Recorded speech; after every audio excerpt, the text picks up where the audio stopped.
దేవునికి స్తోత్రములు. మరోసారి ఉదయకాల సమయంలో దేవుడి వాక్యాన్ని ధ్యానించడానికి దేవుడు మనకిచ్చిన గొప్ప ధన్యత కొరకే దేవుని స్తుతిద్దాం. యోహాను సువార్త 15వ అధ్యాయము 5వ వచనము. ద్రాక్షవల్లి నేను తీగల మీరు, ఎవడు నా యందు నిలిచిండో నేను ఎవని యందు నిలిచిందునో వాడు బహుగా ఫలించును. నాకు వేరుగా ఉండి మీరేమీ చేయలేరు. దేవుడు ఈ రోజున మనతో మాట్లాడుతున్న మాట ఏంటంటే, ఆయనలో నిలిచి ఉంటే మనం బహుగా ఫలిస్తాం. మీరు నా యొద్దకు రండి, నేను మీ యొద్దకు వస్తా అన్నాడు ఆయన. ఆయన సన్నిధికి మనం రావటం నేర్చుకోవాలి.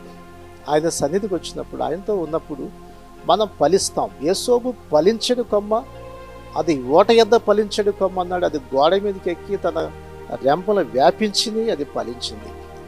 యేసోబు జీవితం చూస్తే అతడు ఫలించినాడు. ఎందుకంటే యెహోవా యేసోబునకు తోడై ఉన్నాడు. దేవుడు మనకు తోడుగా ఉంటే, దేవుడిలో మనం నిలిచుంటే మన జీవితాలు ఎప్పుడు కూడా ఫలిస్తే అభివృద్ధి చెందుతాయి.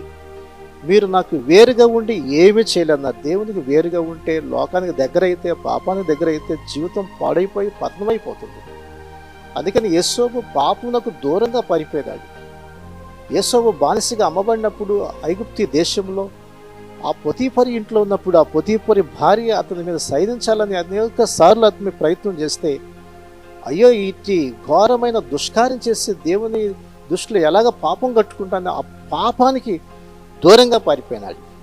దేవునికి దూరం అవడానికి ఇష్టం లేదు, పాపమునకు దగ్గర అవటం ఇష్టం లేదు. యేసోబు జీవితము దేవునితో ఉన్న సంబంధాన్ని కోల్పోవటానికి ఇష్టపడాల. దేవుని మహిమ కొరకు జీవించాలని యేసోబు పాపమునకు దూరంగా పారిపోయింది. అందుకనే యేసోబు జీవితం ఫలించింది.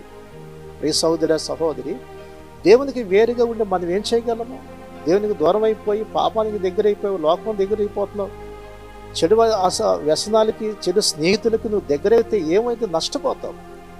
అలాగే మనం చూస్తే తప్పిపోయిన కుమారుడు ఉంటాడు. తండ్రి దగ్గర ఇద్దరు కుమారుల్లో ఒక చిన్నవాడు తన ఆస్తిని కావాలని తీసుకొని వెళ్ళిపోయాడు. తండ్రి ఇచ్చాడు, దాన్ని తీసుకెళ్ళి దూరదేశం వెళ్ళి ఆ ఆస్తిని అంతటి కూడా దుర్వ్యాపారం చేసి తన జీవితం అంతా పాడు చేసుకున్న. ధనం ఉన్నప్పుడు స్నేహితులు అందరూ వచ్చారు, అన్నీ త్రాగి తన జీవితాన్ని దుర్వ్యాపారం చేసి పాడు చేసుకొని నష్టపోయినాడు. ఆఖరికి ఏం లేని పరిస్థితి వచ్చినప్పుడు కరువు వస్తే ఆ దేశంలో, కరువులో ఆ కష్టకాలంలో పందులు మేపే ఒక పని దొరికింది. అది కూడా ఆ పందులు తినే పొట్టు కూడా దొరకలేదు. అప్పుడు గుర్తు వచ్చిందంటే, నా తండ్రి అంటే అనేక మందికి ఆహారం ఉంది, నేను ఇక్కడ యాత్న పడుతున్నాను, అక్కడ పనిచేసే వాళ్ళు సమృద్ధిగా ఆహారం తింటున్నారు అని నాకు గ్రహింపు వచ్చి, బుద్ధి వచ్చి, నా తండ్రింటికి నేను వెళ్ళాలి, అక్కడ నాకు సమృద్ధిగా ఉందని అతడు దేవుని ఎదుట దేవునికి తండ్రికి విరోధంగా చేశాను పాపాన్ని తిరిగి లేచి తండ్రి దగ్గర రావడం జరిగింది. ప్రియ సహోదరుడా, లోకంలోకి వెళ్ళే కొందుకు నీ జీవితం పతనం అయిపోద్ది. పాపంలో జీవించే కొందుకు నీ జీవితం పతనం అయిపోద్ది. కాబట్టి నువ్వు ఎక్కడ కూడా దేవునికి వేరుగా, దేవునికి దూరం అయిపోవద్దు. నీ జీవితంలో ప్రార్థన దూరం అవద్దు, వాక్యానికి దూరం అవద్దు, దేవుని సహవాసం దూరం అవద్దు. దేవునితో ఉన్న సంబంధానికి దూరంగా ఉంటే అది నీ జీవితాన్ని, నీ కుటుంబాన్ని నీ ఎంతో నష్టపరుస్తుంది. అందుకని ఎంతో నష్టపోయినాడు. ఆఖరికి ఆ తండ్రి దగ్గరకు వచ్చిన తర్వాత ఆ తండ్రి దూరం నుండి ఆ కుమారుని చూసి ముద్దు పెట్టుకున్నాడు. అతన్ని ప్రశస్తమైన వస్త్రాన్ని ఇచ్చినాడు, ఉంగరం తొలగించినాడు, చెప్పులు ఇచ్చాడు, అలాగే మంచి విందు ఏర్పాటు చేశాడు. చూడండి, తండ్రి యొక్క ప్రేమ అంత గొప్పగా చూడండి. మన దేవుడు కూడా అంతే.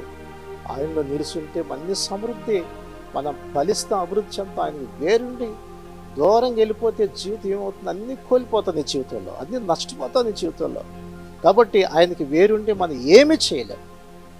మరి యోనా కూడా దేవుని యొక్క మాట వినుకోకుండా దూరంగా వెళ్ళి తర్షీషులో నినివే పట్టణానికి వెళ్ళిపోతే, కేవిచ్చి చక్కగా ప్రయాణం చేద్దామని వాడెక్కితే వాడ అడుగు భాగానికి నిద్రపోతుంటే ఆ వాడ మునిగిపోయే పరిస్థితి వచ్చింది, తుఫాన్లు వచ్చినాయి. చూడండి, దేవునికి వేరుగా మనం ఉంటే అన్ని సమస్యలే, శోధనలే మనతో చుట్టూ ఉన్న వారికి అందరూ కూడా గలిపిలే. కాబట్టి నీవు నీ కుటుంబాన్ని, తల్లిదండ్రులకు సంతోషాన్ని కలిగించే వ్యక్తిగా నీవు ఉండాలి. నీ భార్యకు, నీ బిడ్డలకు సంతోషాన్ని కలిగించేవాడిగా ఉండాలి. నీ భర్తకి, నీ పిల్లలకు సంతోషాన్ని కలిగించే వ్యక్తిగా ఉంటావు. దేవుని వాక్యంలో నడుస్తున్నప్పుడు, దేవుని మార్గంలో ఉన్నప్పుడు నీ చేతి పనులు దేవుడు దీవిస్తాడు, నీ చదువులో దీవిస్తాడు, నీ ఉద్యోగంలో దీవిస్తాడు, నీ వ్యాపారంలో దీవిస్తాడు. దేవుడు నీ కుటుంబ జీవితాన్ని ఆశీర్వాదకరంగా చేస్తాడు. అట్టి కృప దేవుడు మనకి ఇచ్చినట్టు ప్రార్థన చేసుకుందామా? పరిశుద్ధుడా, ప్రేమగల తండ్రి, గొప్ప దేవా, నీకు వందనాలు నాయన. నీకు వేరుగుండి మేమేం చేయలేమని వాక్యం సెలవిస్తాం. నీలో నిలుచుంటే మేము బహుగా ఫలిస్తాం.